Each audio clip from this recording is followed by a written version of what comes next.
what? Like the Hindus have a concept of reincarnation. Living a good life on earth. The Hindus have a concept of reincarnation. There's a different afterlife. So if you say I believe in the afterlife, I want to know from your perception what this is. I didn't say I believed in it though. No, you didn't? No, I didn't. I think you did. The lady over there. I believe that we carry on, but through in a million ways the things that we do and how they influence those around us and people we don't even know.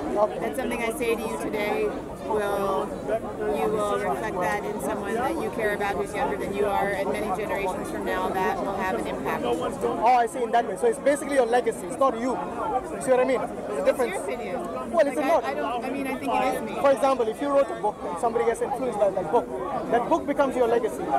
But it's not your afterlife. I wouldn't call it your afterlife. See what I mean? would. That's for me. That's the afterlife. Well, And if you want to call it like a legacy. Well, she can call it what she wants, can't she? Well, my question was with regards to, for example, if you're dead and buried, yes, that body of yours now is not going to benefit anyone. But the works that you leave behind, yes, they can either benefit someone or they can also harm someone depending on if you've written a bad book, maybe bad things. I don't know. Maybe to simplify a question, does your consciousness and self-awareness dissipates or disappear once you die? Or does it remain and continue? I don't know what happens after you die because I don't know. And it fascinates me, the idea, the belief in the afterlife. I wish that I wish that belief were a part of me, because I think that it's wonderful. Like the idea that your consciousness as it exists here would be somewhere else, and that you and I would be able to have a conversation again 100 years from now. That's a beautiful thought, and that would comfort me. I don't believe that, but I do believe that things that I say and fundamental parts of me will be still here. But you and your self-awareness will end the moment you die. You become totally into oblivion and annihilation. You would not know anything any further. Once you die, and that. That to me, that makes every breath of air more precious. The fact that it will end. So you think that's the end of your life, basically? I mean, of your existence, existential identity. Again, those aren't my words. Like, I don't. I think it's a much broader belief for me. And in some ways, I'm envious of you for believing that there's some other existence that we have. Do you believe in justice? Sure. But sometimes justice is not served in your life, and people die without seeing the justice. That's very true.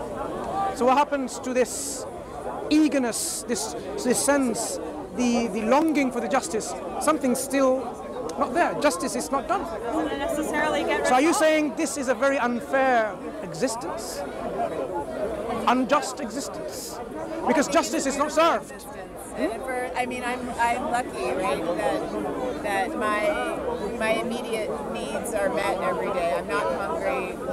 I'm safe in general, and that's really a special place that I'm able to occupy that I don't deserve any more than someone who doesn't have those things. Yeah, I'm saying. No reason. So when people, I'm asking, there are many bad people out there in our world, right? There are many bad people from every culture, religion, whatever you call it. The bad people out there. And we may be bad, right? We have aspects of ourselves that are bad. Okay, let's say we're trying to be good, but there are other people who are actually genuinely bad from our perspective. And they commit a lot of bad things, and people die unjustly. And justice has not been served. How is that possible? I mean, people. What is a just death? No, I'm saying justice needs to be meted out, right? Because you're saying. But if you look at it, an untimely death just? There are times when it's. No, I'm saying not about timely death. I'm saying death is just the span of your life. This is the end span. Once you die. Now, within this lifespan, if you have been wrong against, you want justice to be done, because that's justice something it is inherent within all of us. So I would say that when you're wrong, how did that come? That's the time to really think about what you're grateful for?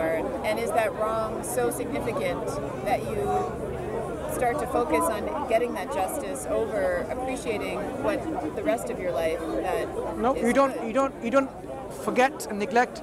You have to, consider all of your life. But life is not just this, because if you consider about life, I didn't ask to be here, born in this country or anywhere else. I'm not born in this country. I did not wish myself to come into existence, right? So it wasn't on me for me to exist. I was dependent on something else for my existence. As I come into existence, I see that already I am, in a way, programmed for everything. Who programmed it? It wasn't my mom and dad. Who gave me life? It wasn't something called Mother Nature, because Mother Nature doesn't have a brain. It's just a concept. Mother Nature doesn't have awareness, consciousness. Mother Nature didn't give us this life. Our parents didn't give us life. Some people think our parents give us life. If I died as a child, my parents, if they had the ability to give life, they would have given me life when I died. And again every time I die. The fact that parents cannot bring their dead child's life back to life again, it demonstrates to us they did not have the ability, capacity, or power to give life. So they were only a means in a biological procreation. The life is something different. If I die now, suddenly something disappears from me, and I just fall dead, and then eventually all my organic function stops. Because I'm not able to breathe anymore, I'm not able to take in oxygen anymore, my brain will starve of oxygen, it will not be able to control my lungs and my heart and my kidneys.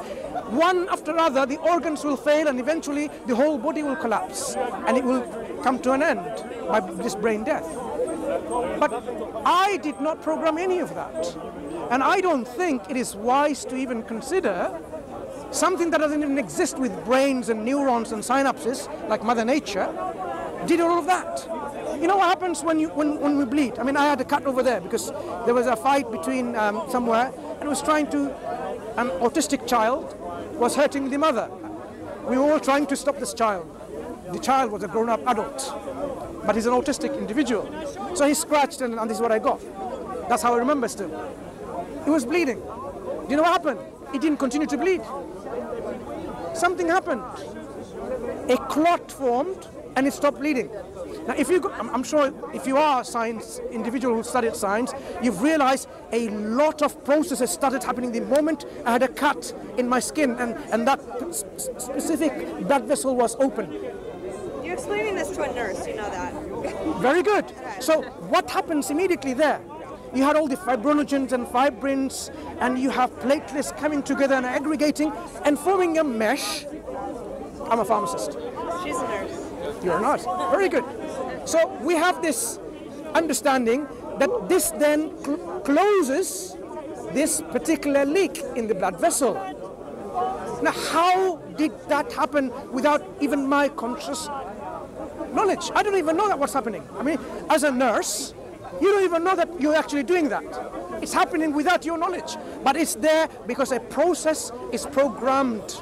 Or walking or any of that, we don't think about it, but you and I have come to a different conclusion from the same evidence. And I've really enjoyed this, and I wish you all the best. Thank you for the conversation. Okay, you take care. Bye-bye.